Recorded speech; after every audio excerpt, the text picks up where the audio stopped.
no?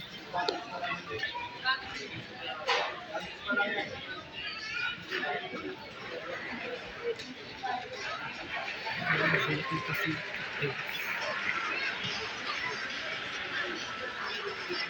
ito mga pagkaka dito sa Manila guys. Kimita na kami Kim. Nasa airport na kami Kim. Nasa airport na kami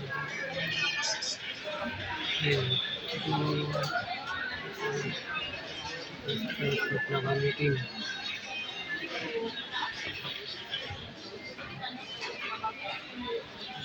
Kim, nakita na kami sa airport. Katie, uwi na kami Kim.